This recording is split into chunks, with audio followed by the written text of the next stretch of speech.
Początek to zawsze ból, zmęczenie i niewyspanie. Ból pleców. Myślałem, że tak po prostu musi być. Czekaj, bzdura. Kiedy zaczynałem przygodę z backpackingiem, cała energia szła nie na podziwianie widoków, ale na walkę z bolącym kręgosłupem i pękającymi stopami. Popełniłem 5 fatalnych błędów. Tych, które prawdopodobnie Ty popełnisz jutro. Jeśli chcesz, aby Twoja kolejna wędrówka była czystą przyjemnością, a nie walką o przetrwanie, zostań ze mną.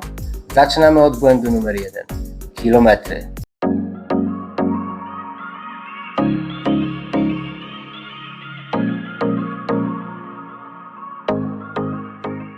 Błąd numer 1, który zabijał moją radość z wędrówki, to zbyt ambitne planowanie kilometrów. Widzisz w internecie, że ktoś zrobił 30-35 km z plecakiem i myślisz, przecież też dam radę. Tylko że te 35 km nie uwzględniało Twojej wagi plecaka. No Twoich niedoświadczonych kolan i tego, że góry to nie jest płaski chodnik.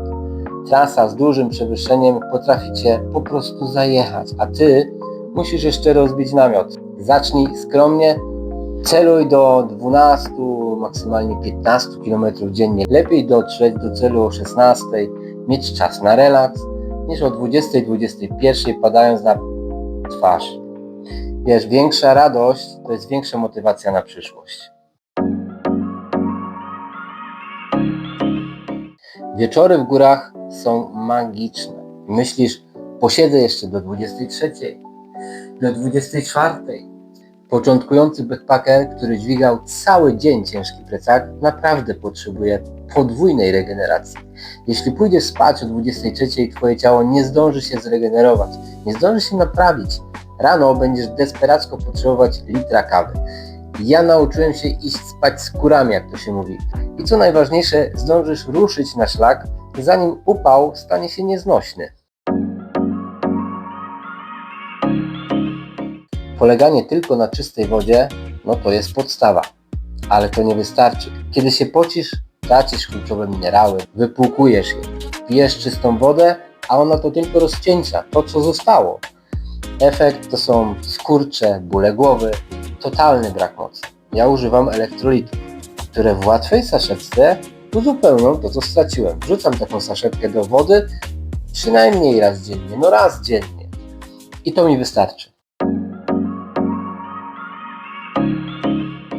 Błąd numer 4 i prawdopodobnie najbardziej bolesny. Zaniedbanie stóp. W górach Twoje stopy to Twój silnik napędowy. Pęcherze to nie jest efekt uboczny. To jest znak, że popełniłeś błąd profilaktyczny. Po pierwsze skarpetki. Zapomnij o bawełnie. Zainwestuj w wełnę merino. Po drugie dbanie w trakcie. Na postojach zmieniaj skarpetki na suche. Przewietrz stopy. Zdejmuj buty. Użyj talku, kremu. Nigdy nie ignoruj pierwszego uczucia pieczenia. Twój komfort na szlaku zaczyna się właśnie od stopy. Ostatni, ale również ważny błąd to jest zła regulacja plecaka, a konkretnie ignorowanie kluczowego paska.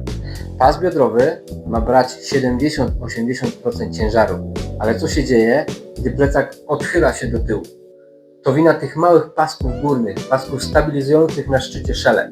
Zostawiasz je luźne, plecak odstaje i tworzy efekt dźwigni, który niszczy Twoje plecy. Znajdź te paski, podciągnij je, plecak musi być przyklejony do pleców na całej długości. Poczujesz natychmiastową ulgę. Pamiętaj, pas biodrowy i zaraz po nim górne paski stabilizujące. Mam nadzieję, że tych 5 błędów pozwoli Ci od razu wskoczyć na wyższy poziom backpackingu. Pamiętaj, 12-15 km na start, wczesny sen, elektrolity zamiast czystej wody, dbanie o stopy, merino, talk, najważniejsze dociąganie górnych pasków plecaka. A Wy jaki błąd popełniliście na początku? Dajcie znać w komentarzu. Trzymajcie się i do zobaczenia na szlaku. Cześć!